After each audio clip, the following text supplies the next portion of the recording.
Hello, everyone. Welcome to Talking Smack, episode 5. With me this week is the wonderful Mandii Moore. Not that Mandii Moore. Different one.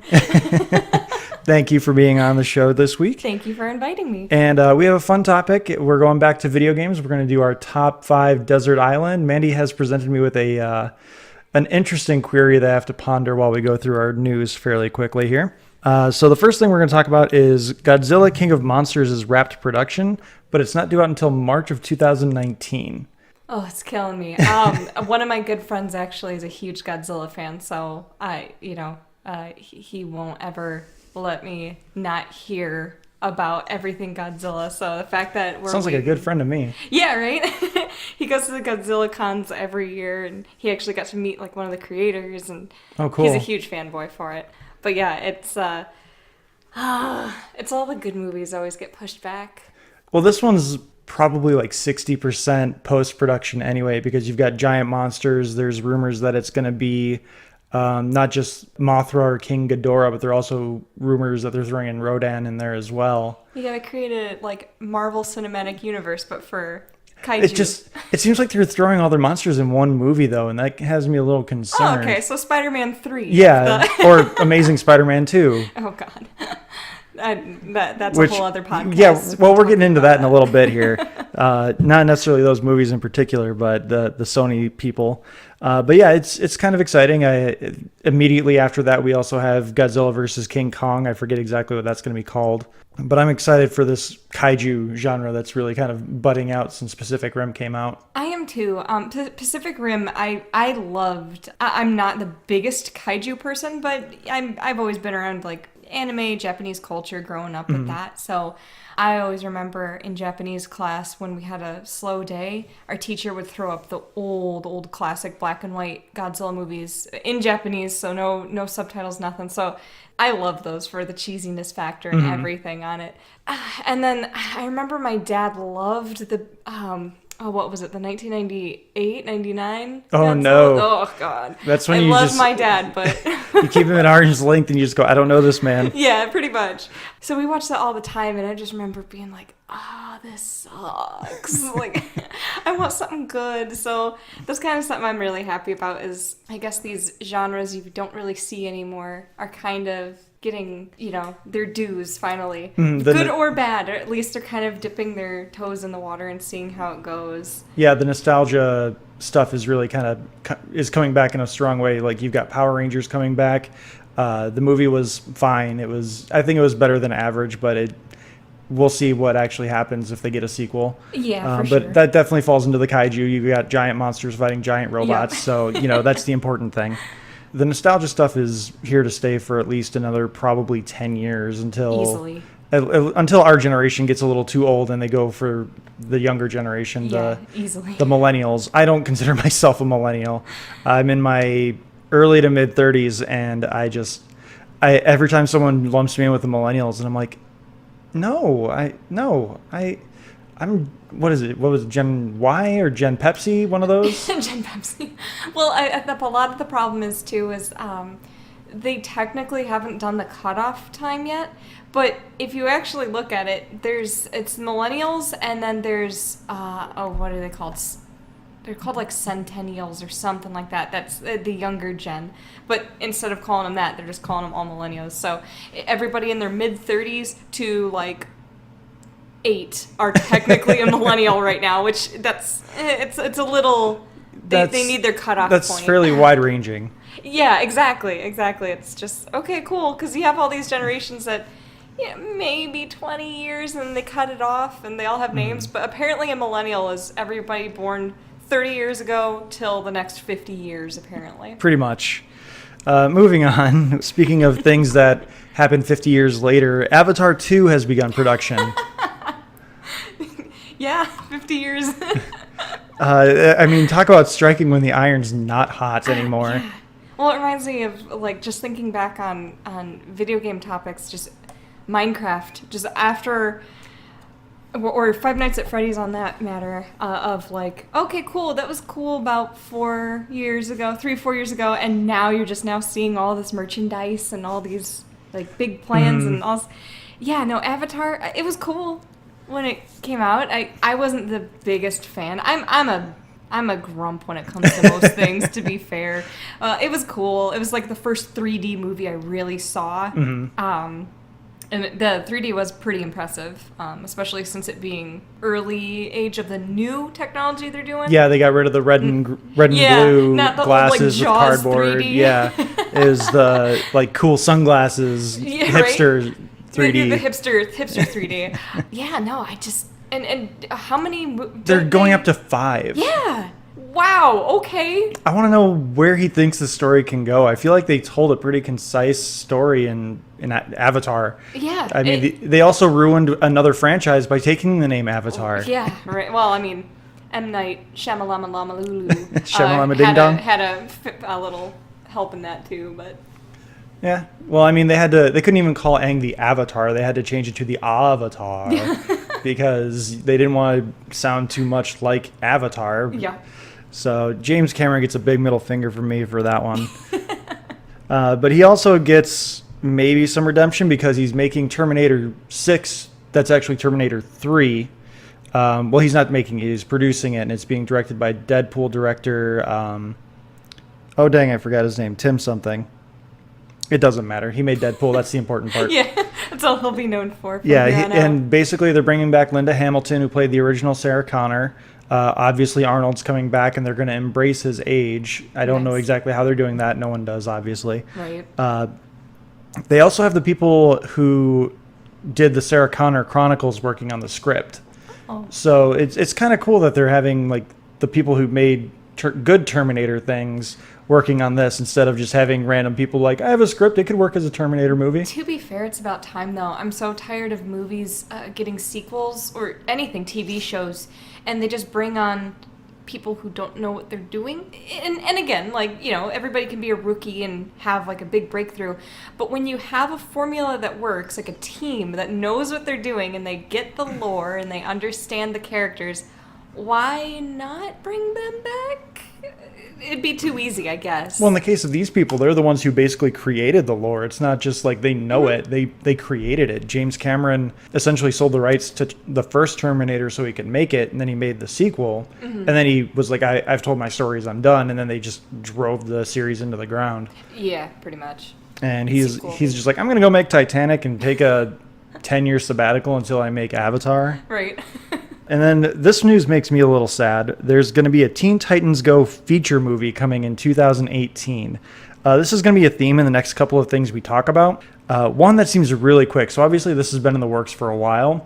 And two, you have that look in your face that just says, I love Teen Titans Go. I don't. My best friend absolutely hated it at first. Now it's her guilty pleasure. Oh, geez. So she is so stoked. But she embraces how dumb it is. She embraces. She knows. She knows it's terrible, but I'm happy for her.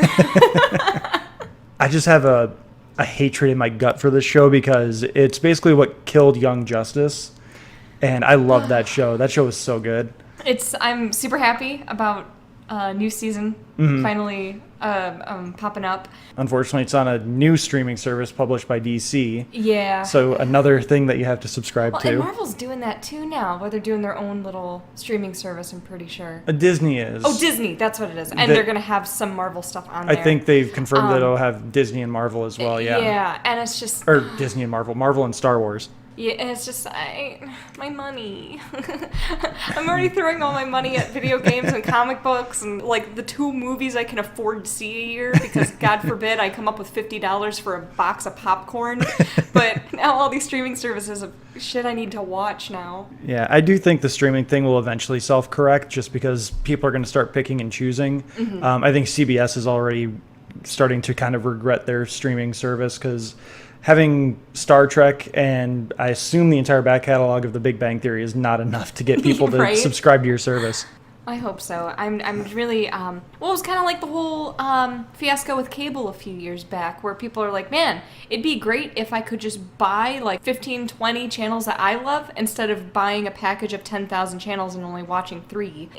Streaming service kind of was somewhat of an answer to that, being like, okay, cool, well, $8 a month, you get to watch, a collective of shows that you like, but now that they're adding, everybody's got streaming now. It's yeah. like, come on, guys. Which small side tangent. That's one of our favorite things to do on this show. I don't know if you've listened and noticed, but we love tangents and streaming services. I just have to give a quick shout out of love to Hulu because they brought TGIF to their service this week.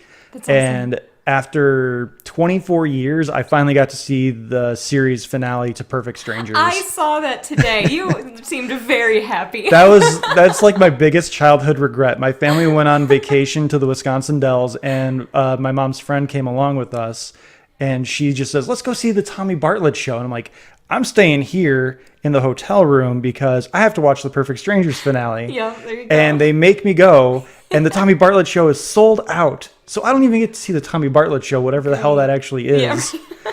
So you And automatically hate Tommy Bartlett. Exactly. For the I rest of your refuse to go see that show to this day. Apologies to Tommy Bartlett and his family. And we get back to our hotel room, and it's literally the curtain call when the credits are rolling. And I was pissed that entire vacation. You're like, thanks, Mom. I regret everything. The little 8-year-old me just finally was able to let go. So yeah, thank you, Hulu, for that. And kind of going back to our main topics now, Yes. Getting back on track from our tangents. Michelle Williams was announced to be cast alongside Tom Hardy for Sony's Venom movie, which is due out October 5th, 2018. Now, there's two things going on here. One, we're going back on the theme of very short turnaround on this. This movie essentially needs to be done at the time we're recording this in about 53 weeks. That's when it's releasing, in 53 weeks. Oh my God. So that means they're still doing pre-production, getting like Tom Hardy fitted for his Venom costume, getting like the previs stuff going for the Venom stuff. They have to get the rest of the cast going. They have to get sets built. I assume they have some awful form of a script that they've already greenlit because this is being produced by Sony. This is not like Spider-Man Homecoming where Marvel had all of the production stuff going and Sony just got the distribution and profits. Sure. This is 100% Sony. So we're getting Spider-Man 3, Amazing Spider-Man 2 people on this.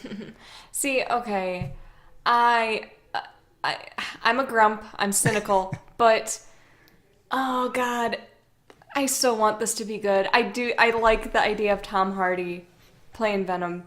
I think that's a pretty. I personally like that casting.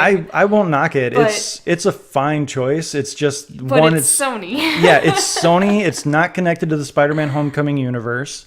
It's a Venom standalone movie with no Spider-Man. I don't know how you get Venom without Spider-Man. Have they said anything regarding they're just doing Venom, or have they went into it? Because maybe an Agent Venom, like that's they haven't confirmed cool, anything. They've just said Venom. But to be fair, they could go an Agent Venom route an with Agent it. Venom with Flash Thompson. That would be cool because that I can see being on its own. Maybe Spider-Man in the background is going, "Sup, dude?"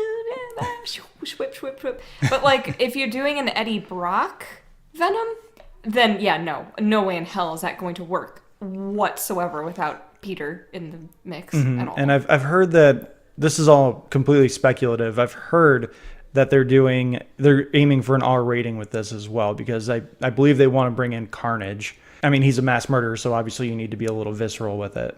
Well, with a name like Carnage, you gotta have like people spewing out rainbows and candy, right? Like piñatas. And you get all the pissed off parents. Yep. I brought my kid to see a superhero movie. Yeah. Oh God, that all over again. Oh. And then Sony, again, with the quick turnaround, they also have a Spider-Man animated movie coming out featuring Miles Morales. I'm cool with that. I'm cool with Miles Morales. I don't have a problem with that. Again, I'm just scared we're getting an emoji movie kind of thing where it's just we're trying to make a quick buck because they announced this around the same time that the Spider-Man Homecoming deal happened. So, I mean, they've had a little bit of time to work on it, but for an animated movie, about 2.5 years is still a really quick turnaround. Yeah. Now, Sony, were they the ones who did Hotel Transylvania? I think. Oh, I couldn't Sony, tell you that one. I'm pretty sure Sony did because Sony and Adam Sandler are pretty much like butt buddies at this point. Why am I not surprised? Yeah. See, now everybody I've ever talked to, they loved that movie. They thought it was hilarious. They thought the animation was super smooth. I didn't like anything about it, even down to the animation. And this is kind of like a weird tangent, but it makes me think of, Spider-Man, in the sense that I just really hope that it's not the same, like, I guess, animating team or studio, because, and again, I'm in a minority from this. Everybody I've talked to loves it, and they thought the movie was hilarious, but I think as far as an animated Spider-Man film, what gets me nervous is just, I couldn't stand Sony's animation team. I don't like the art design. All the characters always look just kind of ugly to me. Pixar, you can tell Pixar. Even DreamWorks, for that matter, you can tell DreamWorks. They all have that specific art style. To me, Sony, everything I ever see from Sony animated just looks ugly. I don't like their art style. So I hope at least, again, if they do Spider-Man, they can at least kind of play around with it. Maybe do, I don't know, it'd be kind of cool to see it animated in almost a Borderlands or the comic cell shading. Yeah, Telltale kind of way with the heavy shading and everything. But that would be a really cool feature, but that seems a bit too creative for Sony. And true, it requires you were right. effort. You were right. Those movies were distributed by Sony and made by Sony Animation. Okay, yeah. See, and kudos to you, Sony Animation. Some people like you. I don't. You don't float my boat. I'm sorry. Hotel Transylvania came out almost exactly 5 years to the day. Oh, really? Well, how ironic of me to bring that up. I hate you. Happy 5th anniversary. They also now have a show on Disney Junior, I think. Really? Or Disney Channel. Yeah, my daughter, we pretty much have Disney Junior on all the time, and we see advertisements for it. And I just think, Disney got this? Yeah. Really? Huh. And now they've also got their own little vampire girl coming out too this October. So if you got small kids that are stuck on Disney, have fun watching that with me as well. There you go. Sticking with some shady, not necessarily shady, but like, I don't even know, like skepticism movie news. DC and the DCEU, Warner Brothers, they have announced that they are going to continue to make standalone movies that are not necessarily connected to the DCEU. The way they're phrasing this is really weird. It's kind of like what Matt Reeves said when they were talking about how the Batman is going to be a standalone. It's not going to be connected to the DCEU. And people just assumed that it meant they're going to get a new actor, they're going to get a new cast. It's not going to be connected by any means. Matt Reeves came back and said, "Oh no, Ben Affleck is my Batman. It's just not going to have those little threads that connect to the Justice League in any like bigger picture. Yeah. It's going to be its own self-contained story," which is what I hope is the case for these standalone movies. I was going to say, I was thinking about it more and more today before hopping on talking to all you lovely folks. I'm actually, I have some positivity for it, because my biggest problem with the DC cinematic universe is I want to love these movies so much. I do. I want to be so immersed, and I want all that. My biggest problem with them is Marvel had almost a 10-year head start, and DC is trying to catch up and be at the same part of like the timeline as Marvel's at. Marvel's in what, phase 3 going on 4? They're moving into phase 4 in 2019. Okay. They're doing Avengers 4, and then phase 4 starts that July with Spider-Man Homecoming 2. Okay. So yeah, so there's several phases in, on top of just, like Agents of S.H.I.E.L.D. and the Jessica Jones and Daredevil, like Iron Fist, the Defenders. Fist, all those. Kind of more like Easter egg tying in, but still tying in some way. They've had 10 plus years now to build on this. DC's jumping in, and they're jumping in fast and hitting the ground running, jumping out of a jet airplane with no parachute kind of thing. It's super hit or miss for me. You can tell things feel rushed. You can tell. To me, the biggest standpoint of that was Suicide Squad. It's fine for anybody who liked it. I see the good points in it, as far as like the characters were pretty well portrayed for the most part, hit or miss, but I hated that movie. That was one of the first movies I literally almost walked out of the theater. I hated it so much because it was just a mess. I would love to see what that movie could have been if they had actually taken time to develop it and didn't, stick their fingers in the pie and just let the creators create. So for the fact of like standalone movies, if they're just their own self-contained thing and they don't have to tie in, they don't have to have that meddling, and it's just creative control goes to the creative team, hey, that's awesome. I would love to see DC characters get their own little movies that don't suck. Yeah, that's to put it bluntly. That's the important thing, or at least movies that don't disappoint would be maybe a little bit more apt. Batman v Superman was a big disappointment, mostly because Zack Snyder wanted to do a Batman movie, but DC and Warner Brothers said you're doing a Superman sequel. And he compromised by saying, I'm doing 2/3 of a Batman movie and 1/3 of a Superman movie. And we're going to throw in a bunch of Justice League teasers because we're going to call it Dawn of Justice. I talked about this recently with Alex. Nothing Suicide Squad. That movie could not exist and I won't care. It's fine. Like, I loved Margot Robbie as Harleen Quinzel when they were doing the Mad Love stuff outside of, Jared Leto's grill and the tattoos. Damaged. Nuance. Yeah. Like, outside of the visual of Jared Leto's Joker, I thought the Mad Love stuff, even though it was rushed, was done pretty well. But then they made her Harley, and she got the tattoos and the fishnets, and she looked like some kind of hoe bag, and it didn't work for me. The main thing for me about, like, women superheroes in these movies is you don't have to sex them up. Like, they're already pretty much very attractive women. You don't have to put her in Daisy Dukes and fishnets and a tank top that gets ripped and show off her bra. Like, okay, fine. I'll take it. I'll take what I can get on the big screen.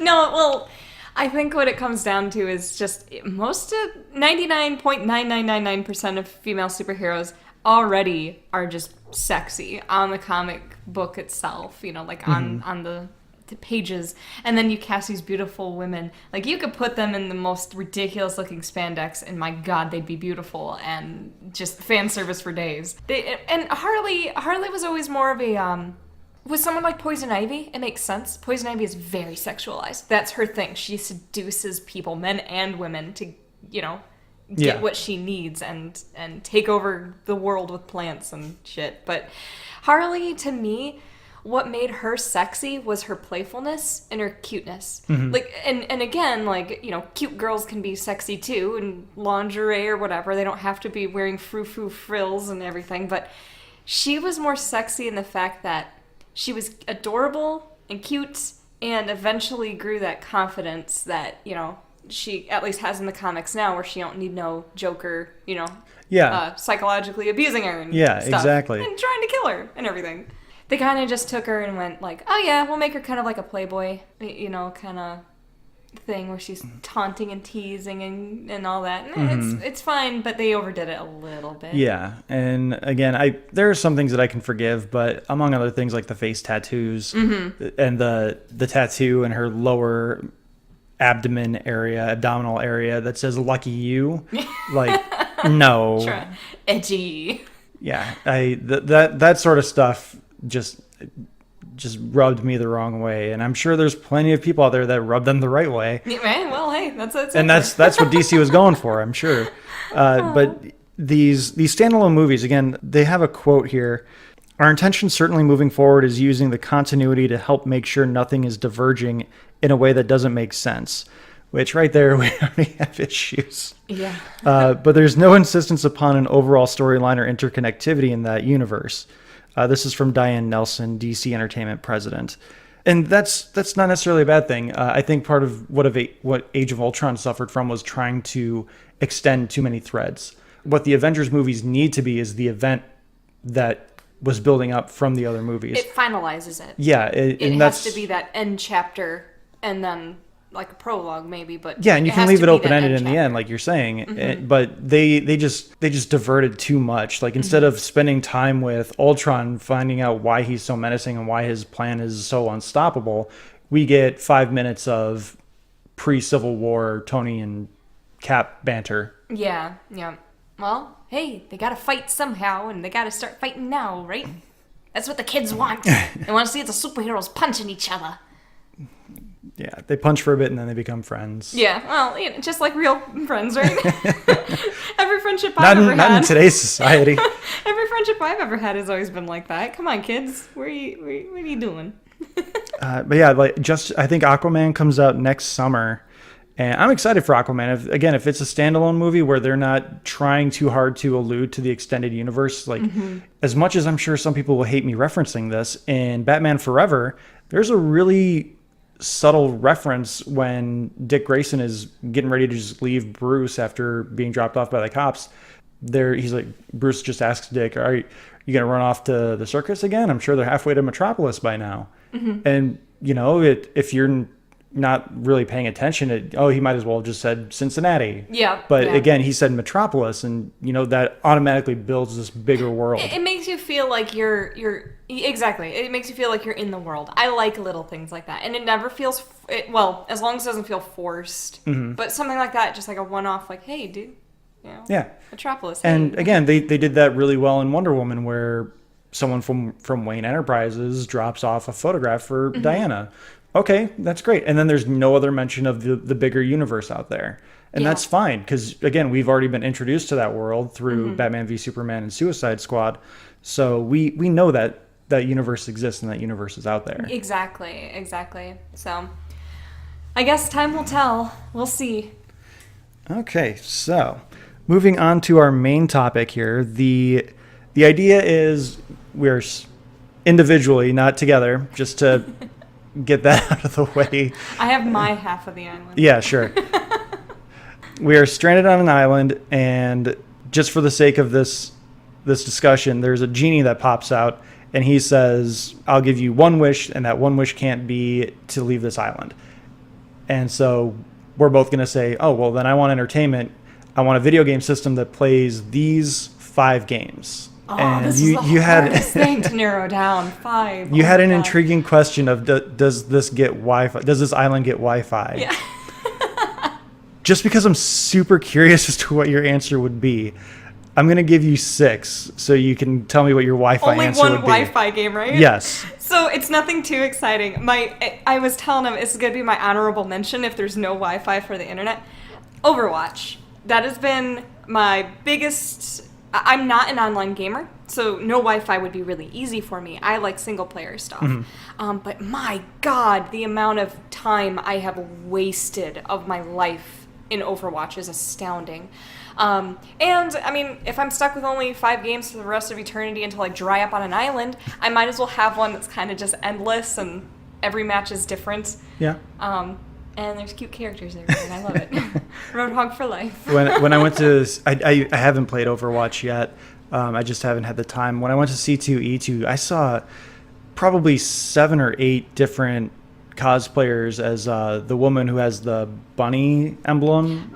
Diva. Yeah. Yep. Actually, one of my best friends, they went to C2E2 this year. On the one day I didn't go figure, but they did a big casual Overwatch group. It was really great. She was like in a sports jacket and everything. It was awesome. I'm super jelly. But yeah, that's like my number 6 / honorable mention. See, I technically would have an honorable mention, but I'm still trying to figure out what side of the coin is going to land. Because I have one where I just have a slash, and I'm going to say my honorable mention would be Turtles in Time. Teenage Mutant Ninja Turtles 4 Turtles in Time. That's a good one. It's a classic. It gets challenging, and even playing by yourself, I think that you can interweave it with different things. It's not just this one thing that you're stuck playing. So yeah, I think for sure. it offers a good enough variety of different things. You have the surfing levels. You have those standard beat-em-ups. So I would say that's actually going to be my honorable mention, just because, again, it offers a really good variety. But I don't think it offers enough to be on my top 5. Right. That's kind of, I had 2 other technical honorable mentions, but the more I thought about it, the more I was like, well, I love these games, but I don't know if I could hold up playing them again and again and again for all eternity. I had like American McGee's Alice, Madness Returns, like those 2. I love those games. Even though Madness Returns was a bit of a disappointment and letdown, I still love it. They basically just turned it into God of War. Yeah, and I'm okay with that. I'm okay with that just because I have a simple mind. I like hack and slash. I call them popcorn games. Because even though like some, like Devil May Cry, you need some finesse. Even God of War to some extent, you need some finesse, especially to hit those combos. The early ones, yeah. I think God of War 3 kind of dumbed a lot of that down. Definitely. That's one of my favorites just because of that, but 2 is definitely... Well, I won't get into it just yet, but yeah, it's yeah. Woohoo. Okay. So my first game that I'm going to go with is Tetris. Yeah, why didn't I think of something so simple and so great because This would probably be my game if it was only one game, just because, again, as long as I have marathon mode, it's constantly fun. Like, you'll get pissed off and be in like 5 minutes, so you're like, let's go again. Ah, dang. No I feel story. like you're winning. No story, nothing. It's just competition against yourself trying to beat your score. And then obviously if you get one of the newer versions, you get different styles of play where you get the... They have the Puyo Puyo now, like on Switch and stuff. And oh, that's so much fun. Yeah, and the 3DS had a 3D like cylinder Tetris. Yeah. Which is really cool. I never checked that one out. I always wanted to look into that one because I heard it was challenging. Like, it was entertaining. But, yeah, I enjoyed it a lot. Oh, man. You're winning. All right. So, Jeez. and these are in no particular order, by the way. Okay, good. I was going to ask. Tetris is my number one. Like, if I had to choose one, it would probably be this, just because, again, I would continually go back because I'm like, got to beat my score. I got to do better. I'm addicted to. It's a phone game called 1010. It's kind of like Tetris, but it's a 10 by 10 grid. Okay. And you don't rotate. The shape you get is what you have to deal with. If you don't have space, it's game over. And there's no winning, but my God, every time I quote lose, I'm like, okay, again, I gotta beat my score. So I totally understand that. If it's no particular order, if I have to go with a number 5 slot as far as just an absolutely replayable game, Binding of Isaac, specifically Afterbirth Plus. You're going way too intellectual for me. I have never even heard of this game. It was originally on Steam.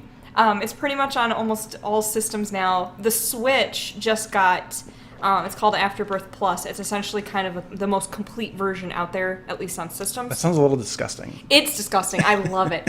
It's a roguelike dungeon crawler. So take like Legend of Zelda, the original, the first one. So you got like a top-down perspective. What is it, like Parodius type shooter? So like you get or what's another one? When you're talking shooters with Gradius, is that another one? It's like where like you're a spaceship and you get little like power-ups. Think Contra. Okay. There, we're gonna go even. Yeah, there we go. Contra. Contra would have been a good one from the list.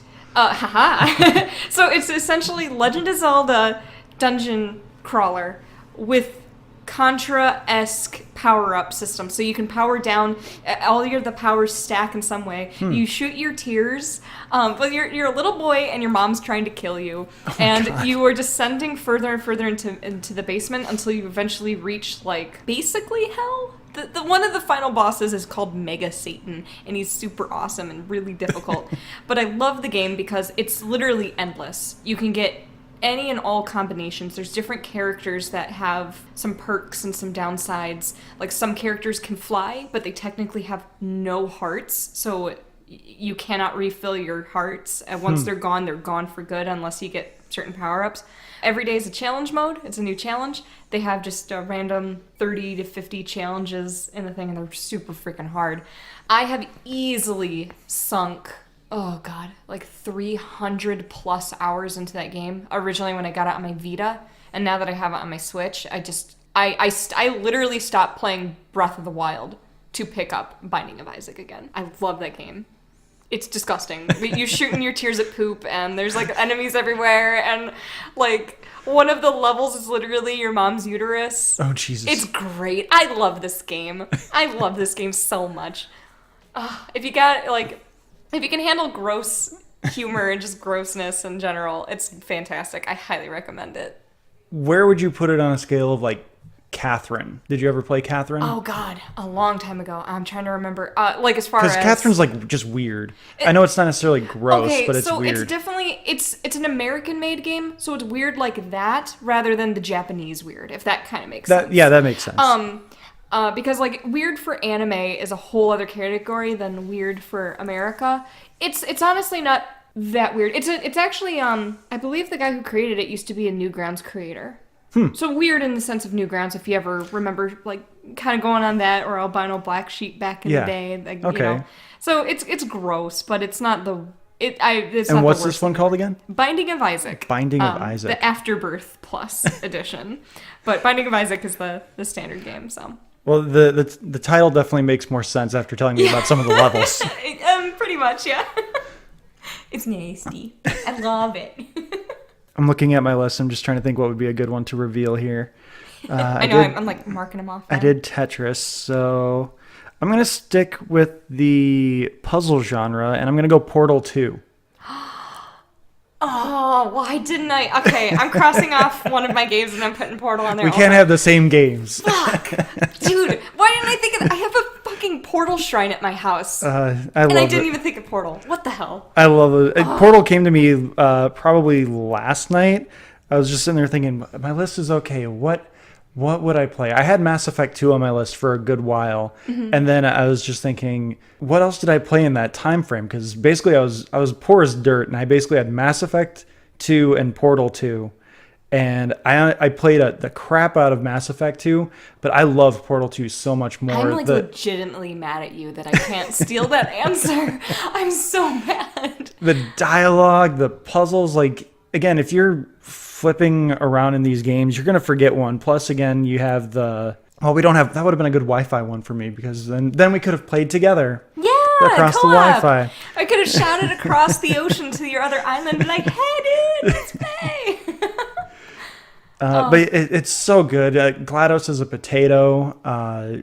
Wheatley, just everything Wheatley does. Dude. There's so many great things. Like when you're at towards the very end of the game, and Wheatley has you surrounded by these spiked non-portal barriers, and you just see this one pipe dripping the moon fluid, so you can get one portal. You have to shoot it before he crushes you with all the panels. The idea is you're supposed to keep running, but if you go back, when Wheatley's calling, hey, no, come back. No, just jump, please. He's like, oh, you came back. I wasn't expecting that. How about you just jump in the pit? Go on, just jump in.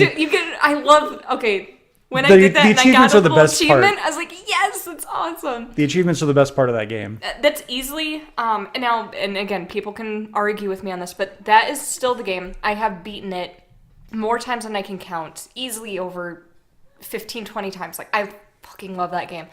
Every time, every line of dialogue still cracks me up. The very beginning, when Wheatley, you may have suffered serious brain damage.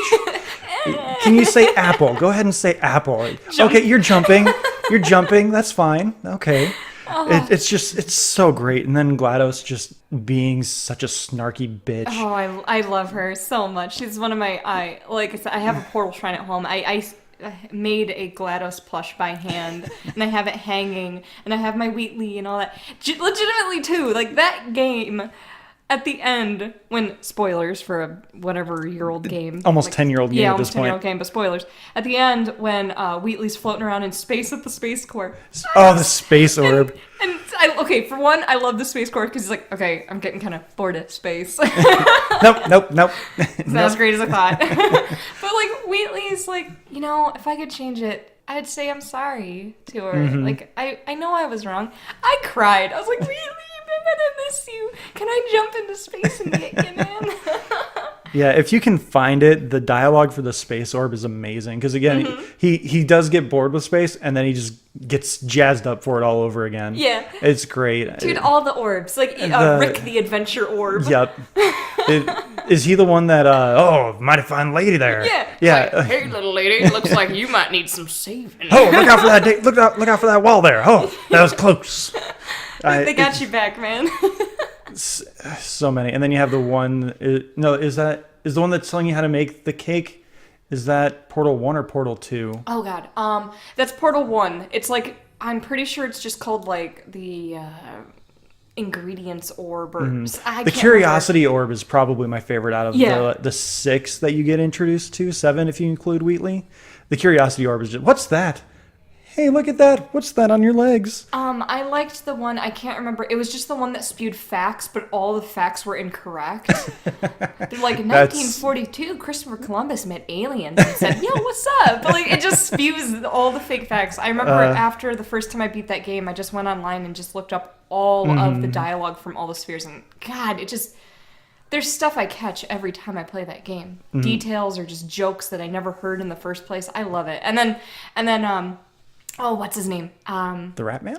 No. From Portal 2, The guy who created it. Cave Johnson. Cave Johnson. J.K. Simmons. Fucking love him. My biggest regret in life is not buying the Cave Johnson talking portrait off of ThinkGeek years ago. And then it went out and it never went back up. And I was like, I would have sold like my firstborn child to get that back now. Thank God I have no children because... Hey, the resellers might get you for that one too. Yeah. So, CPS might be after me after that comment. So. Yeah. The last thing I'm going to say on Portal is that J.J. Abrams better not fuck up the movie. Please.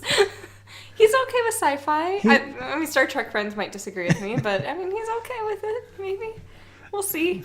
We'll let you go on to your second. All right. Non-honorable mention. Yes. Number 4 of my 5, counting down.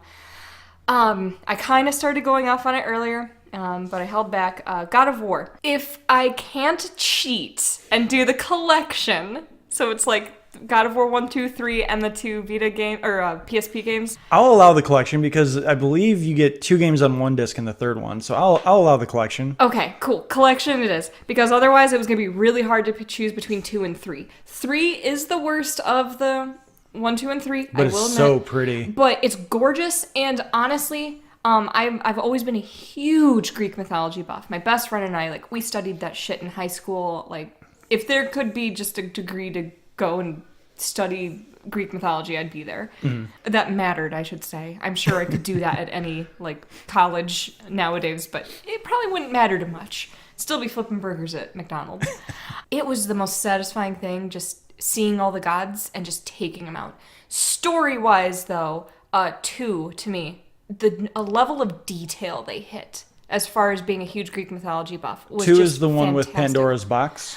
No, the first one was Pandora's box, and you go on to, oh god, what's his name? Atlas's back, I think. I can't think of the Titan. You go onto the Titan's back, and it's a whole puzzle. It's Atlas, yeah. 2 is with the 3 sisters of fate. You essentially, you die, you become God of War, and Athena's like, dude, you gotta like knock it off, stop being a little bitch. And he's like, no, I'm still upset about my wife. And Zeus essentially kind of comes down and he stabs him with a sword. So you start off basically coming out of Hades, and you're just trying to get your revenge against Zeus. Because, hey, here you go, because what else is on Kratos' mind but killing? But essentially, the only way to come back to life is you have to go to the 3 Sisters of Fate. They're the ones who cut the thread. You know, if you ever saw the Hercules Disney movie, even. Yeah. It's one of my favorites. I don't care what people say. Ditto. Like, again, it botches everything in Greek mythology, but I love it. I do. Essentially, you have to take out those 3 sisters and kind of, like, redo your thread and make sure Destiny doesn't end up killing you. Essentially, he's going back in time to the moment right before Zeus stabs him and getting out of that pickle. I think I just got too frustrated with the balancing portions to remember this part. Oh, fucking, I hate it. Kratos was not built to be a platformer. No. Or be in a platformer. He is too bulky. He's too heavy. They had to show off the, whatever that, I forget what it was called, where you could balance the... Oh, the 6-axis. Yeah, they had to show that off. Oh, Jesus. I have Palindrome. I have no good thing to say about 6-axis, especially after playing Heavenly Sword. That shit pissed me off so much. And I kept, like, losing. And then finally my boyfriend's like, you know, you can just use the, C-stick. I'm like, fucking seriously? They're telling me, like, oh, wiggle to flip the remote in the air and do a backflip, and I can't do anything. And then they're like, oh, you can just turn that off. Whatever. The 6-axis in Heavy Rain pissed me off, too. Oh, God. That's a different subject for a different time. Oh, yeah, that'll be the next podcast, is why we hate the 6-axis. But yeah, no, I just, the level of detail in the God of War series, I love all the hidden collectibles. Still to this day, I haven't found them all, and I'm a big collectathon person. I love collectathons. To be fair, I'm also kind of a lazy shit, but... That's why we play video games, right? So sweet. I'm glad I could cheat, because definitely the collection, because it would be really hard for me to choose between 2 and 3. I'll allow the collection. Sweet. I think that's the only allowance I get as far as cheating goes, so I'll take it. I'll take my one cheat. And again, like I mentioned earlier, I love hack and slash. It's mindless, but God of War specifically, it's enough where you can finesse it, and there are some bosses that are super difficult. I still have so much difficulty beating Ares in the first game. God damn. He's an asshole. What's the point of the game? True. I guess it wouldn't be the same if he's like, Ares, I want to take you down. Okay. okay? All right, sweet. Or pull a Fable 2 where you just like get a really long dialogue and then you just We don't talk about that. We don't talk about Fable that. 2 was so good until that point. I know. There's so much good stuff in that game. Damn you, Peter Molyneux. Molyneux.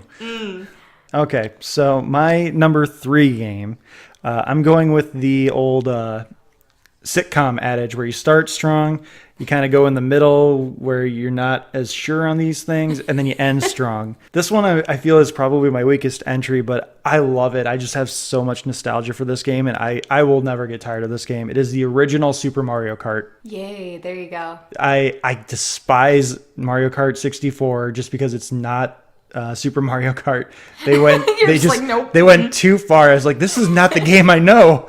And I mean, I've gotten better with as they've gone along. I think I played Double Dash once at a friend's house. Oh, see, now I love Double Dash so much. But to be fair, I have like, it's kind of a nostalgic thing. I remember being in like early high school. And my friend had that, and every day after school, we just walked to her house, and we'd play the hell out of that till my parents picked me up. I love that game. Yeah, I just in high school I was in the AV club, nerd alert, and Nerd bird.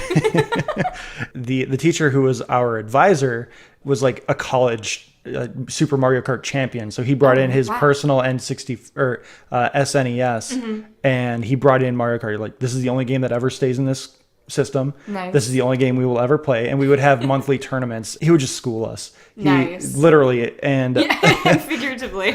and we would go through our bracket, and then the winner of the bracket would play him until we finally got a chance to beat him. I don't think anyone actually ever beat him, but I just remember I stayed after school probably like an hour a day once I was able to drive, and I would just play Mario Kart with him. He was so good that he actually would turn around and just know where to go based on timing. He's what course are we on? Donut Hills 1 or Donut Plains 1? Okay. Go. And he would just go. Like he wouldn't necessarily get first, but he would finish. Oh, wow. Because he just knew the timing. Jesus. And I just love that game. There's no cheat codes in that game. The only cheat code in that game is to make your character smaller and make the game more difficult. And I just love that game because, again, it has that Tetris kind of feel to me. Time trials. Like, yeah. Can I do it? Can I do better? Well, not necessarily time trials, but like, again, in just the regular circuit races, my personal best on the very first Mario circuit, I think it was like 47 seconds. Nice. Yeah, and that's all because of Mr. Asbury. I downloaded it to my Wii probably like a year or two ago once they opened up the Virtual Console, and I need to find a way to get my hands on a smaller controller because the big Wii tablet is not conducive to playing the original SNES Mario Kart. It's on the SNES Classic. Yeah, no, not for 8. I looked through the games list, and if they had the full Donkey Kong trilogy, I think it might be worth it for me, but that's my thing. Now, dude, I got my hands on one. Lucky you. It's beautiful. It's so tiny, and I have tiny hands, and it's small in my hands, and I love it. But the controllers are legit, like they're actual size. They're legit SNES controllers, and I waited at midnight last night at like a Walmart, and I got it. And we got home, and I opened it up, and I was just like, oh my god, this feels right. This just feels right. It's awesome. My old roommates and I, we had an SNES, and we would play like Turtles in Time, and we would do Mario Kart. Your middle of the road game. Okay. I hold this game on a very high pedestal. This is one of my absolute favorites. But I think I'm going to pick it for my middle of the road. BioShock 1. Ooh. The original BioShock. Yes. I can 100%. That's like a great noir that you could watch anytime. Everything about that game, man. I grew up, I don't want to say sheltered, but my parents were a bit more conservative and stuff, so no M-rated games in the house. Our first M-rated game was Halo 1, because, and I quote, the blood was blue. That was the only reason, alien blood. Was Halo 1? I thought that was teen. No, it actually wasn't until Halo 5 that they actually started rating them T for teen. Which it's like, because the multiplayer had blood. Yeah, yep. There was some blood, but it really, one of the biggest reasons was because of realistic depiction of weapons. The guns were realistic, so they had to rate it M. But So I was always really behind. I never got to play some of those classics. Even now to this day, I'm just super behind. When BioShock 1 came out, that was right about when I graduated high school. So that was the first one that I really just kind of bought on my own. And I played it, and I had never been more terrified and intrigued.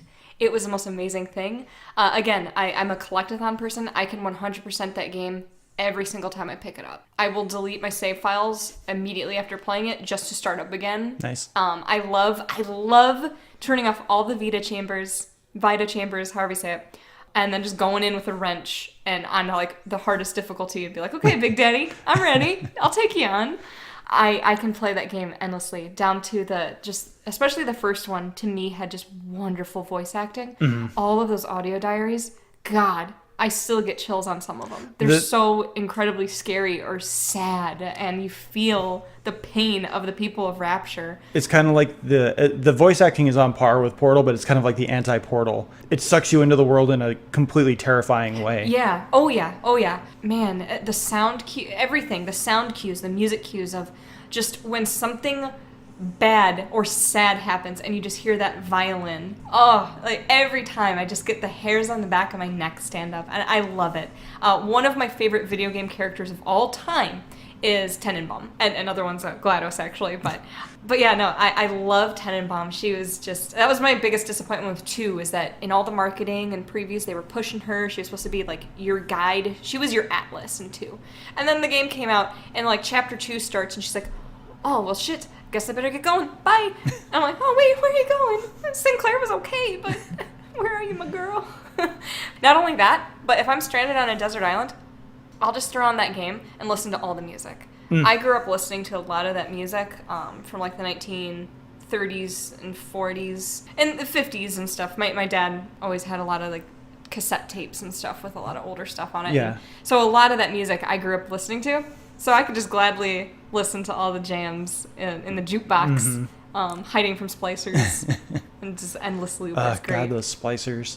Oh. I remember I played the demo of the original BioShock at like 1 a.m. And when that first splicer shows up, I was just terrified. I was like, nope, can't do this before bed. 2 parts still. Okay, this doesn't get many more, but whenever my friends have never played the game, my favorite thing to do, and anybody who's played this, the dentist. Oh, one time I got sucker punched by an old friend. We were at a sleepover and we got to that part. We're like, oh, dude, I think there's something over there. So she goes over and the smoke comes up and she's like all paranoid. We're like, you're fine.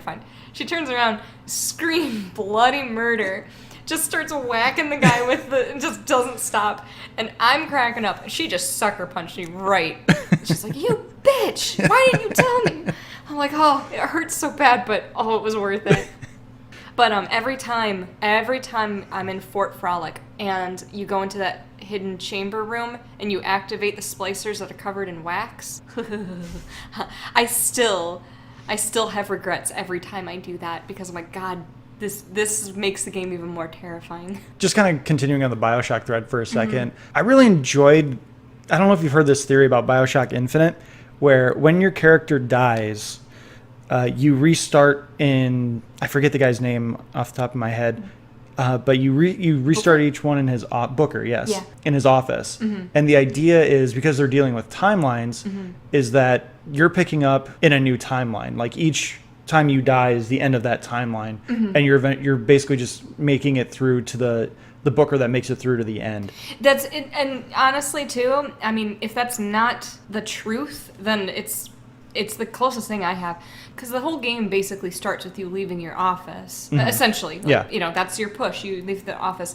So for me, I always viewed it as soon as you open up those doors, sure, technically you're at, the point that you last died, but it's another timeline where he had to go through the entirety of the game to get to that point, and he continues forth. So exactly like you said, it's a whole new timeline, because I'm sure you've heard of the butterfly effect. Yep. Butterfly flaps its wings and a thunderstorm happens across the country. Yep, essentially just like a thread continuously breaks off at each point. So it's just an endless, almost like tree, like just branches.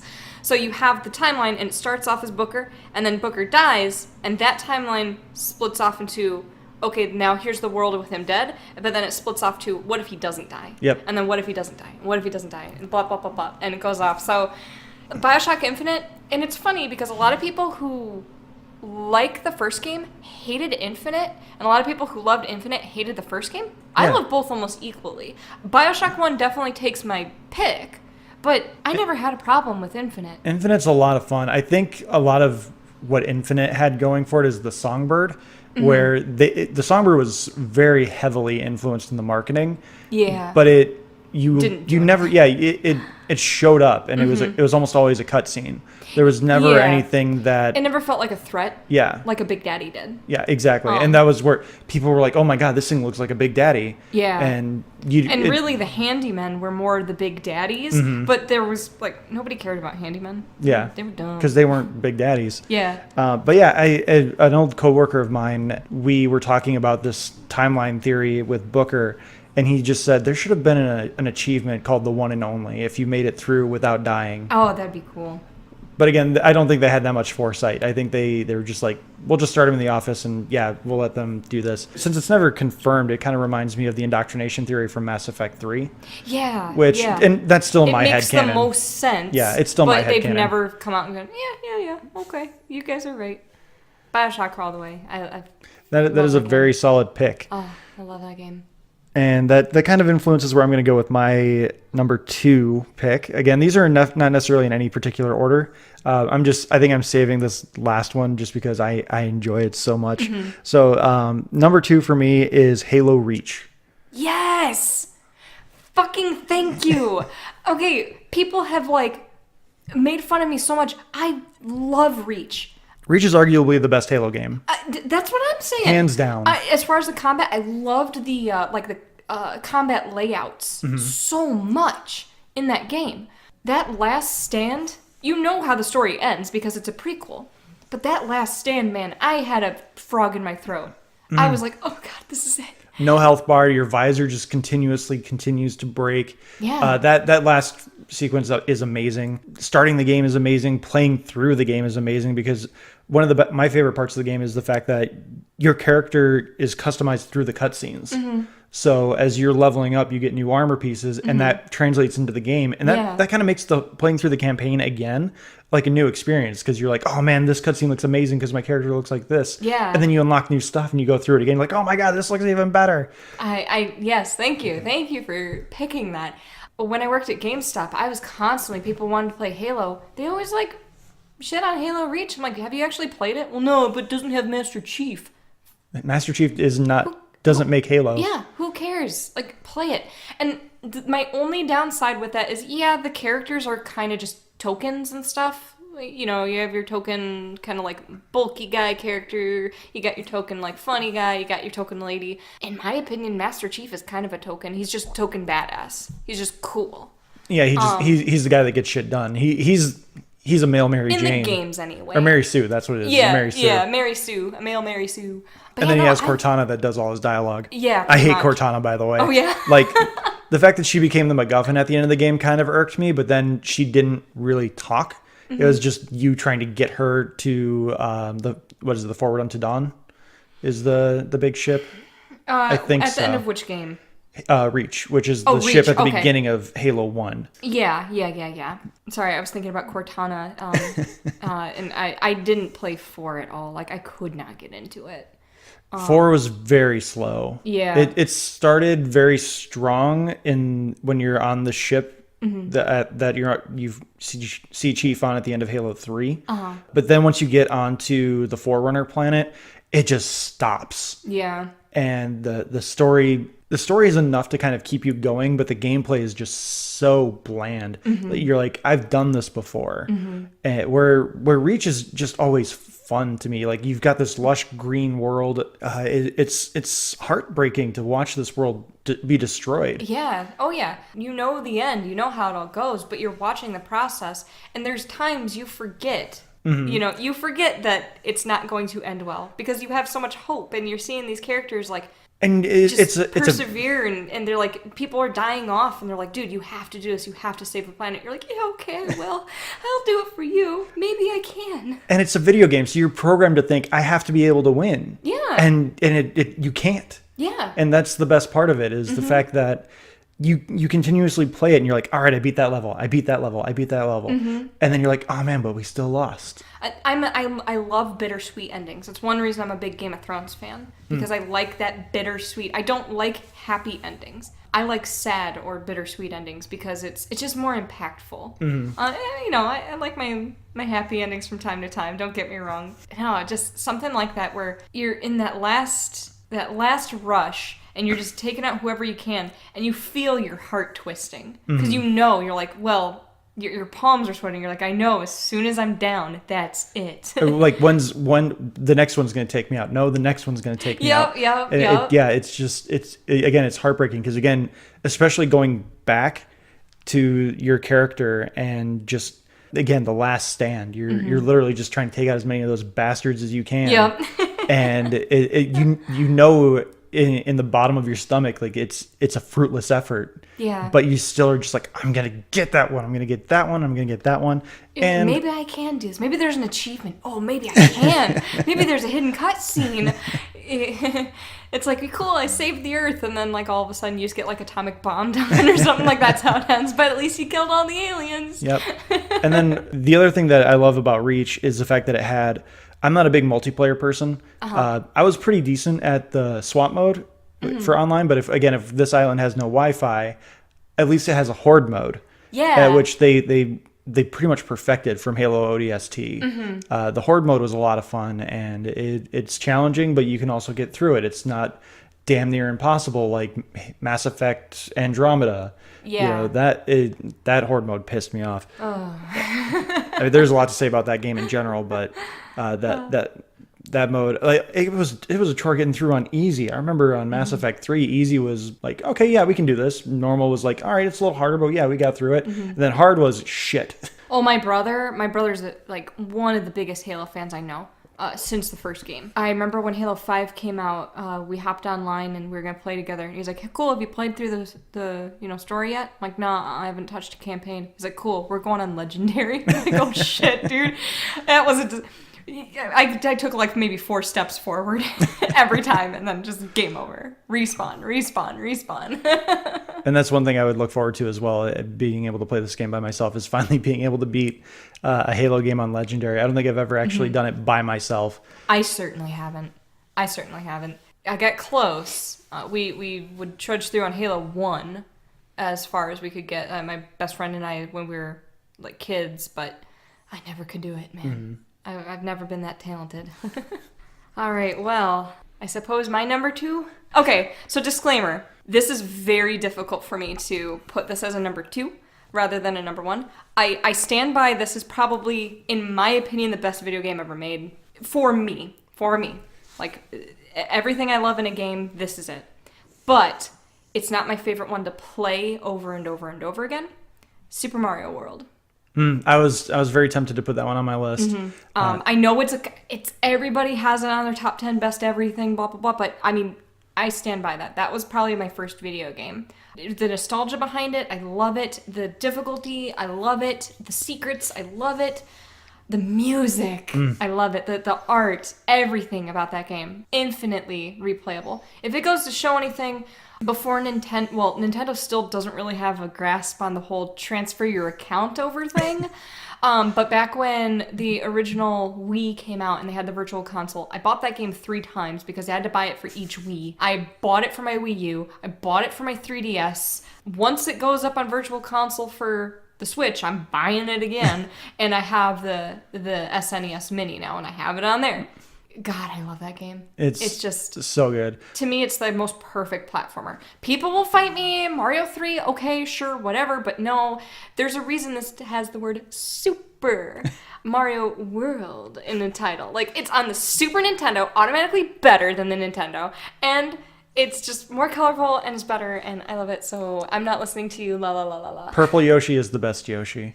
The one that Yes. can fly when you have Koopa Troopas in it. Yep. Oh yeah. Once break the game. Sure. Once I was able to get to a Star World, like that was my path, is how do I get to the purple Yoshi in the water level in the Star World? Okay, I got him. Now let's go and beat this bitch. Yep. Oh yeah. No, pretty much as soon as every time I played the game, I'd always have to get that first secret ghost house right above oh god, I can't remember the name of the level. No, you're not a real Mario fan. It's late. Yeah. I'd have to get that ghost house because there's this infinite one-ups and feathers for days. Yep. And then you unlock the Star Road. And I remember, God, the first time I beat, like this, what is it, 8 Star Worlds, I think? They're Star levels. That was the biggest accomplishment in my life. And then the game got weird. Yeah. Like, everything looked funny, and it was like, that was cool. Let's do it again. Again, one of those, as soon as I hit that, and isn't it something weird? Isn't it like 103% or 113% for a complete? It's really bizarre. It's not 100. It's a weird number. But as soon as I hit that, just delete and restart. I love that. I've listened to so much Weird Al Yankovic playing that game.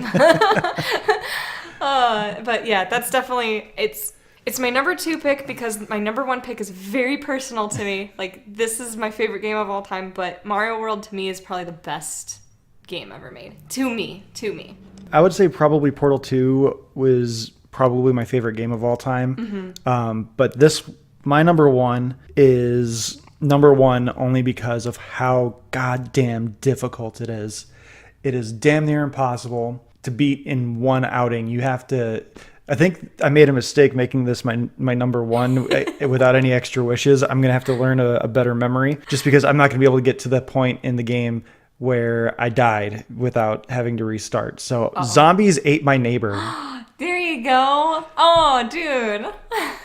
Zombies Ate My Neighbors, developed by or LucasArts before, they stopped making good video games. Playing that game with 2 players is difficult. Playing that game with 1 is just being a glutton for punishment. Oh yeah. We rented that game all the time as kids, and that is one of my all-time favorite games. I have this dream of writing which apparently this is already in development, but one of my lifetime dreams is to make like the definitive video game movie, which is Zombies Ate My Neighbor, because there's no narrative to this.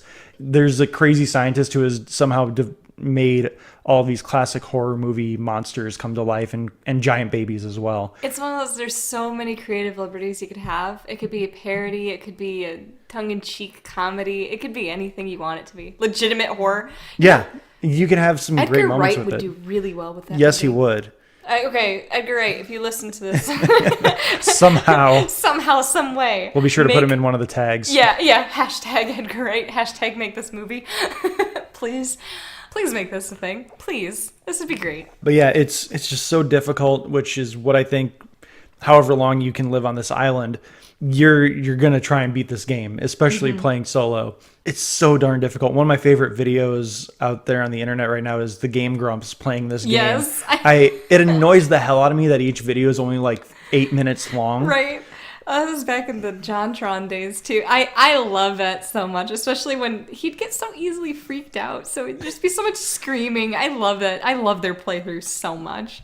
But there's so many great levels. There's the weed level where you have this weird purple alien plant where you have to like just weed whack your way through to get to the neighbors before the weeds grow too fast.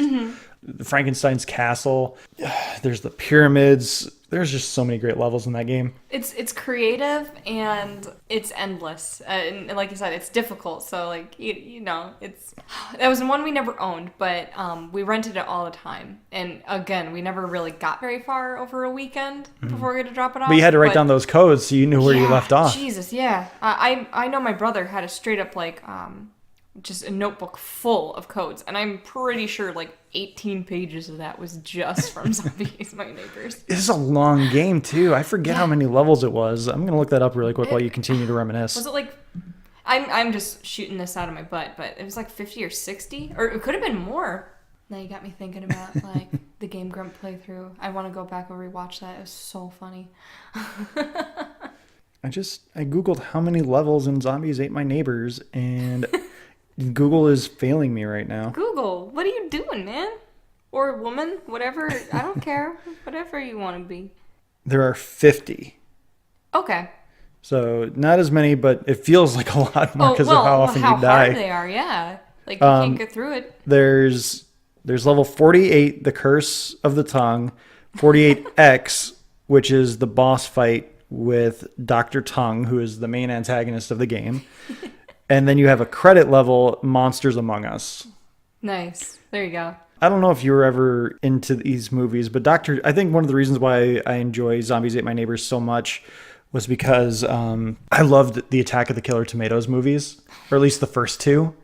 I remember I only probably watched them once, maybe twice when I was younger. They weren't my cup of tea, but I want to rewatch them now that I'm an adult. You know what I mean? The important thing to remember with Attack of the Killer Tomatoes is it's one of the first like really successful intentional B movies. Yeah. Like they were intentionally trying to be bad. Oh yeah. And John Astin, who many might remember as Gomez Addams, the original Gomez Addams, is the main antagonist of the movie. He's the guy who's creating these killer tomatoes. And he just plays the wacky, crazed out scientist so well. And I love that, man. When I realized that he was the voice of, I think he was he was in Recess. I think he played a judge in the show, or he was the district, the principal. He wasn't the principal. That was the guy with a really large chin, Principal Prickly. Yeah, I think that Prickly sounds about right. Yeah, let's take another look here, just because now it's in my head. Yeah. John Astin. Was he the superintendent? Superintendent Schwartz? That sounds right to me. Yeah. Oh man, now you got me wanting to watch Recess. It's been forever. Superintendent Skinner. What? No, that's from the. No, that's Principal Skinner. Oh, Principal Skinner. Huh. And then Superintendent Chalmers is. Now I'm gonna go home tonight and just get on FX and watch The Simpsons. And now I gotta find Recess. Thanks. Netflix at least has the movie. Oh, do they? Yeah. Oh, sweet. So I know what I'm doing this weekend. There's a little something. Yeah. Oh, so, okay, that's a pretty solid number one pick. That's pretty solid. Even now, I'm still trying to decide between... And you'll know Do you need why. a coin? I can go get a coin. It's... maybe. So again, not the greatest games ever made, but they're my all-time... It's my all-time favorite game franchise. At least the original trilogy. I can't even count how many times I've beaten this game. I still have my original PS1 copies from when I was a kid, and I still play them every single year to 100%. Spyro the Dragon. Ooh. Now, the problem lies with, do I pick 1, 2, or 3? Because I never did a remastering. Not yet, anyway. Sony, please, if you're listening. I got in trouble with my manager at GameStop because I thought that Skylanders was the collection. Oh. We had no description of it. No. And I was like, oh yeah, it's the Spyro collection. Oh, just because like we found out that it was Spyro, and I was like, I knew nothing about Spyro at that time. I'm the assistant manager at GameStop, and I'm selling shit to people that I don't know anything about. It's speaking good for the company. But if it has to come down to it, 2 and 3 are kind of my toss-up. I even have it written down on my list. Spyro 2 or 3? Question mark. If I have to pick only one, I think I have to go with 3. Because it introduced the new characters. Like, you had and I can't remember the names. I know Sheila was the kangaroo. But you got, like, the Lieutenant... Oh, God. I'm a bad Spyro fan. The penguin. But, like, each character had their own different types of levels. So, like, you had the penguin. He could fly, and he could, like, pick up bombs and drop them and stuff. So it was kind of like... Think old Pilot Wings. It always reminds me of Pilot Wings. Okay. You had, like, a Agent 9 who was a monkey, and it was, like, a first-person / third-person shooter. I honestly think they got the idea for Ratchet and Clank, because Insomniac made the original Spyro the Dragon trilogy, and then, of course, they made Ratchet and Clank. Yeah. I'm pretty sure they got the idea from Ratchet and Clank from the Agent 9 monkey levels, because it's just like a third-person shooter. Very simple, but they did the job. Oh, man. The music, I have the soundtracks downloaded from just, like, finding them online. I listen to them. I fall asleep to them. My favorite characters of all time come out of that game. I love Spyro the Dragon. from 2, Elora the Fawn. That what got me kickstarted on. I'm like, wow, fawns are cool. I'm gonna look into these, and now I collect horns and all this crazy. Like, don't come to my house. It looks like a creepy person lives there. But I'm unfortunately dropping like more money than I care to admit on what are they? First Four Figures, I think is the name of the company. They're doing this beautiful like 15-inch statue, and it's styled after the PS1 Spyro the Dragon cover of him just standing there. The textures, it's gorgeous. I collect as much Spyro stuff as I can. My most embarrassing moment of my life, I'm pretty sure, was it was winter. I had a hot cocoa. I sat down on the couch, loaded up like Spyro 2 or 3, I can't remember. I had my Spyro little plushie from when I was a kid in my lap, was blasting the music on my laptop, and I'm in head to toe in a Spyro kigurumi, like a Japanese onesie. Okay. Straight with, I had a tail, wings, horns. I still have that kigurumi, and that thing is comfy as hell. And my boyfriend comes home, and he just looks at the couch, and he just starts cracking up. He's like, God, you're pathetic looking. I'm like, yes, and I love it. I love that game. I love those 3 games so much. If I have to narrow it down, I'd pick 3 only because it's kind of like Spyro 1 was good, but Spyro 2 was better. Like the controls were better. They added more levels, more awesome, more power-ups. But then Spyro 3 took Spyro 2 and just fine-tuned those things and made it even better. That, and it's like the only game that I feel like post-credits, when you get like you finish your collectathon and you defeat the boss, they give you access to like special power-ups and stuff. Well, in all the other games, it's like, oh cool, I got the power-up. I already completed the game 100%. There's literally no reason for me to have this power-up. In this one, they kind of send you to like an extra little island, and then if you do all the right things, you get to redo the boss battle, but it's even harder. So it's kind of like, all right, this feels worth it. I know it's probably like not the choice that. One of the things that just popped into my head, when you're two of the things actually, when you're talking about the penguin that you can like bomber fly with like pilot wings, the first thing that popped into my head was The Critic, the old John Lovitz show. There's a scene where his dad and his mom are flying, and I guess they're having like turbulence, and so the dad's like, I'm gonna go see what's going on with the pilot, and there's a penguin flying the plane. And the dad just has this realization, like, penguins can't fly, and it's so great. I mean, you're and not the minute he says it the second time, penguins can't fly, the plane just nosedives, and they end up stranded on a desert island. I mean, yeah. which is very appropriate for this discussion. Oh, and then the other thing I'm thinking about is, if there's anyone actually listening to this, that person's probably going to be the one snob that's like, they didn't talk about Psychonauts. They're bastards. I'm never listening to them again. Yeah, well, I'm tuning off too, because I mean, I had a pretty shit number 1 pick. I've met tons of Spyro fans, especially anybody who like grew up on PS1 era, and that's like they're more nostalgic. Crash Bandicoot's always at the top of everybody's list. I love Crash, but I only had 3. Spyro the Dragon, I had all 3. I played the hell out of those. That was like the first game I remember my parents, I would rent it every weekend, and they were throwing money down the toilet just for me to rent this game. And again, it's a collectathon. You got to get to 100%, baby.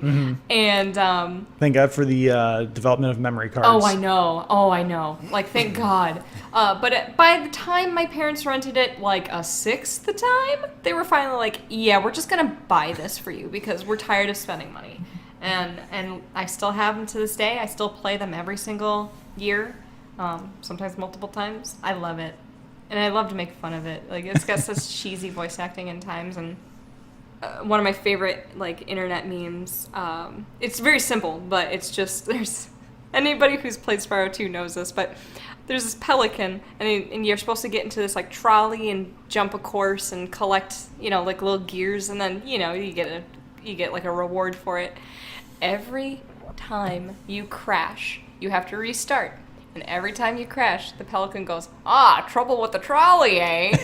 And that was one of the harder ones as a kid. So I can't tell you how many times I had to hear trouble with the trolley, eh? Trouble with the trolley, eh? I remember when I first started like kind of browsing the internet and I'm going on just, video game forums or, Reddit or V or anything like that. I found somebody posting like worst moments in video games, and the screenshot was of that fucking pelican going trouble with the trolley, eh? And I'm like, oh my god, I'm not alone. That was like my first realization of, hey, there's a community of people who also hate this guy. Who else does the internet hate? Now, remind me, is that in the era of voice acting in video games? Was Elijah Wood Spyro at that point? No, actually, the very first Spyro game, I cannot remember the guy's name. I'm pretty sure it's the guy who actually voices Rocco from Rocco's Modern Life. I think it was him. But Spyro 2 and 3, it was actually Tom Kenny. And he's still my favorite Spyro. So it was actually before Elijah Wood. Elijah Wood came on in like the PS2 era. He did that trilogy. Those were okay, but the top tier ones are always going to be the Insomniac trilogy. Yeah, Carlos Alazraqui with the voice of Rocco and the Taco Bell dog, for fun really? fact. Yeah. Oh, I had a stuffed animal of that. And it would always go, you get it. And Clancy Brown was Delbin. Clancy Brown you may know as Mr. Krabs. Yes. And Lex Luthor in the Superman the Animated Series and Justice League Animated Series. I'm trying to think, did Clancy Brown voice Jecht in who's the guy who voiced Jecht in Final Fantasy 10? That guy, that was the first time I ever heard that particular voice actor. He was Hunter the cheetah, and Hunter's a dick. Oh my god, every damn time you're like, hey, I'm collecting dragon eggs to save the fucking world, and he's like, hey, Spyro, I found a dragon egg, but I'll only give it to you if you beat me in a fishing competition. Bitch, we're saving the world. Give me the fucking egg. We don't have time to fish. We don't have time to collect popcorn crystals. Give me the goddamn egg. We always joke that he was probably just storing it in his butt or something. So Jecht is played by Greg Berger. Greg Berger. Who is Grimlock in Transformers Devastation, which came out in 2014. He is probably more prominently known as the Grumble in Real Monsters. Oh my god! I didn't know that.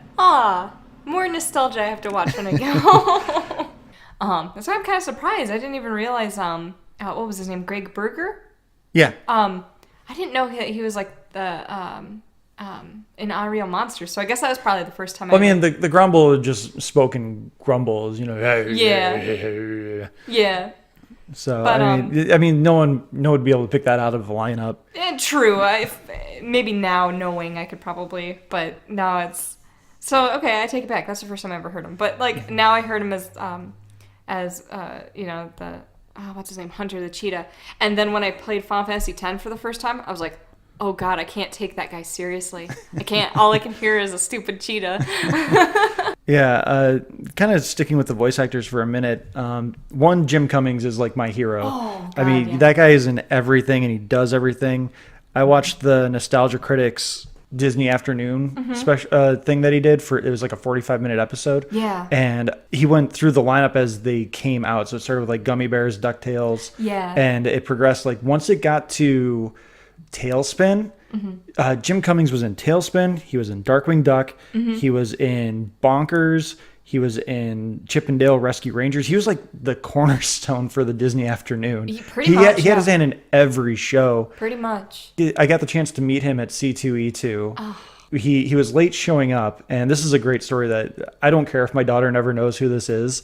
Jennifer Hale was in the booth next to him. I love her. Probably her most prominent video game role would be the voice of Femshep in the Mass Effect trilogy.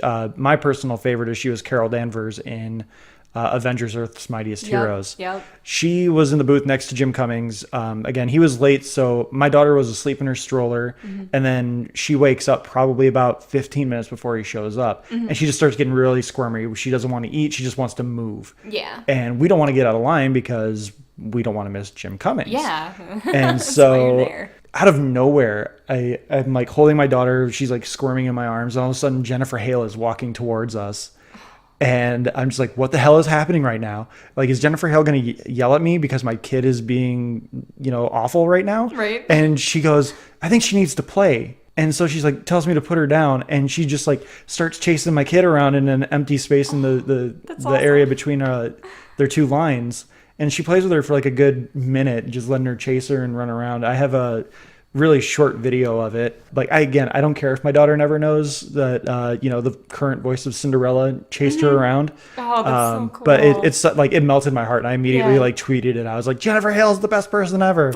That's so awesome. It was a great moment among many great memories that we're going to have of our kid when she's little that she'll never be able to appreciate. Right, exactly. Well, it's kind of the point of having a kid is they get their memories, but then you get yours too. And why do you think so many people go to Disneyland when they're kids like 3 weeks old? They're like, oh, we're doing it for little Billy. You're not doing it for little Billy. You're doing it for you. we took Luella to Disney World quote unquote took her. A friend was getting married on a weekend, so we went to Disney World, which is like a week before her birthday. And we're like, we'll say it's her birthday present, but it's obviously for us. Right. And we'll just take her to go see all these things.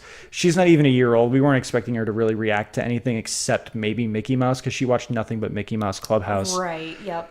We went in line to see Tigger and Pooh. Aw. She had the biggest expression on her face when she saw Pooh. She's like, oh my God, that is the biggest teddy bear I ever saw. Gave him the biggest hug. And I don't know if it was genuine or not, but the person in the Tigger mask was putting the hands over the face, like, oh my God, that's so cute. And then she gave Tigger a big hug, and Pooh did it too. And I got tears in my eyes because Pooh is my favorite Disney character. And so I started welling up a little bit. It was like, this is even better than I could have imagined. Like all of my dreams. I didn't even know I dreamed these dreams. Oh my God. So yeah, and among other things, Jim Cummings was the voice of Winnie the Pooh and the New Adventures of Winnie the Pooh and all that. And so just getting to meet the voice of Winnie the Pooh, not even a year after she got to quote unquote meet Winnie the Pooh. Yeah. It was great. I mean, again, she was kind of tired, but it was fun. And voice actors are literally the voice of my childhood. And I've lost so much passion as far as the voice acting scene. It was something I wanted to do since I was like a teenager, and I didn't care if it was video games, radio ads, TV, cartoons, anime. It didn't matter. I just wanted to voice act. So like I said, I used to just worship these people. I remember my senior year of high school, I had to write, I don't even know what class was for, but I had to write like a whatever page paper for one of my heroes, and I just did it on Mel Blanc for like Looney Tunes, the original Bugs Bunny. Basically every single voice in Looney Tunes is him. He was like Barney Rubble, any classic cartoon. Unfortunately, I think he passed away in like 1988 or 89, right before I was born. And I'm like, that would have been cool to meet him. And then it just kind of, drove on from there. I was like, this guy's awesome. I can't believe he does like 700 different characters. Let's see who else is really talented. Billy West is one of those guys. Yes, yeah. Billy West. Dude, I was like, super mad. I went to Anime Midwest this past year, and I was in line to meet some Japanese guests, but Billy West was in the booth literally right next to him. And I was like, well, I can't get in line for both. I came here specifically for the Japanese guests. And I was standing off to the side after I was done meeting the guests and stuff. I was waiting for my friends to come by. And Billy West just gets up and leaves, and he walks by and he has a tour guide trying to get him to the next panel or wherever he's going. And I was kind of standing in his way, and I was super tired, and I just kind of looked at him. He's like, hi. And I was like, oh, hi, how are you? He's like, good. I'm like, oh, sorry, I'll get out of your way. And then right when he walked by, I was like, God damn it, I should have at least acknowledged him. I'm like, it's nice to meet you, Mr. West. Because he probably thought I didn't know who the hell he was. I'm dressed up. He probably thought I was just some weird anime noob and weeaboo. And I'm like, no, I actually know who you are and I love you. I could have said something and I didn't. The biggest disappointment, Disney's version of Doug, was that they did not bring Billy West back. And he's openly talked about how they wanted him to stay on the same salary that he was at and voice an additional 4 or 5 characters. That's ridiculous. Yeah, it just... Why do you think all these voice actors go on strike? Yeah, there's, like you said, there's so many. Tara Strong's another one of them. My wife and I got a chance to meet her at our first convention together. Yeah, voice acting is just an amazing art, and among other things, I'm pimping all this stuff out for free. If you're in the Chicago area, look up Rob Paulson and the Animaniacs Live, wherever you are in the country, and you find out that there's a Talking Tunes panel. Go to those. Oh yeah. Or not Talking Tunes, Twisted Tunes. Twisted Tunes panels are amazing. They get anywhere between 6 to like 8 or 9 voice actors, and they read a script of a movie, and it's just. We saw Back to the Future at C2E2 last year, and Richard Horvitz as Zim. I was gonna say Invader Zim, right? Yeah. Yeah, Richard Horvitz as Zim as Doc Brown. Oh my god. Oh my god. I gotta find that online. I gotta see if somebody recorded that on YouTube or something. I'm sure it's out there somewhere because the Twisted Tunes people, they say that we want all this stuff out there. So feel free to record. Feel free to do whatever. Post it. Just make sure you tag us in it. Yeah. And that's awesome. Richard Horvitz to me will always be Daggett. Yeah. Oh yeah. Well, I can't think of his name. Norbert. Norbert. Not Norbit. That's a horrible movie. Norbert. I know who he is too. He was the voice of Salem. Yeah, I was gonna say Salem the cat. Every time I heard Salem talk, I was like, nah, he's a beaver, man. He's not a cat. What's going on? I love him so much. We'll have to strictly do a podcast. Just Nick Bakay. Nick Bakay. Okay. Yeah, there's going to have to be a podcast solely dedicated to just gushing about voice actors. I follow so many on Twitter. Tara Strong's amazing. She shares a bunch of puppy videos, and she also does a bunch of quick like little vines doing voices. Like she'll do Timmy Turner and then switch over to Bubbles, and it's great. I love following voice actors, and Billy West doing Zapp Brannigan as Donald Trump is amazing. I don't care what your political views are. Hearing Zapp Brannigan reading these tweets is amazing. Well, I mean, Zapp Brannigan's kind of like the perfect person to be quoting anything from Donald Trump. Zapp Brannigan always makes me a little sad, though, because he was originally supposed to be voiced by Phil Hartman. Yeah, that's just tragic in and of itself. Yeah, so we're going to end on a somber note here, because we both need to get to bed. Feel free to judge me about all my video game picks. Call me utter trash. We've already acknowledged our love of Richard Horvitz, so Psychonauts gets a pass because we love Richard Horvitz. Do you have any social media stuff you want to share? I'm really not too up. I need to get people that are more social on social media. I have Twitter. I'm mostly on Instagram. I just post stupid selfies and crap. But you can follow me on almost anything. It's Beppo, Bepbo. I'm on Tumblr very rarely, but mostly just Twitter and Instagram. Okay. Well, yeah. Make sure you follow her. I'm sure it's at least fun. Sure. You can always follow Talking Smack on Facebook and YouTube. YouTube is where we post all of our podcasts. If you don't have iTunes, you can email us at talkingsmackpod. Again, smack is spelled SMAC. Superheroes, movies, animation, comics. Video games fall into the superhero category for me, so it's a kind of our way. Yeah. It's our Wi-Fi on the island. Yeah. Again, you can follow us on Twitter at TalkingSmackPod, and you can email us at tsmackpod@gmail.com. You can follow me at Josh_Scar, and that Scar is spelled SKAAR, like Son of Hulk. And I love that reference.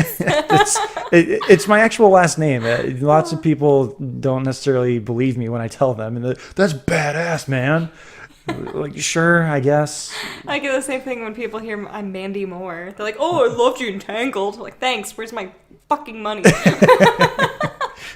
Where's my royalties, bitch? Yeah, please and thank you. All right. Well, with that, we're going to end the show. Thanks again for listening. Feel free to email us if you don't like our list. Tell us what you would put on your list.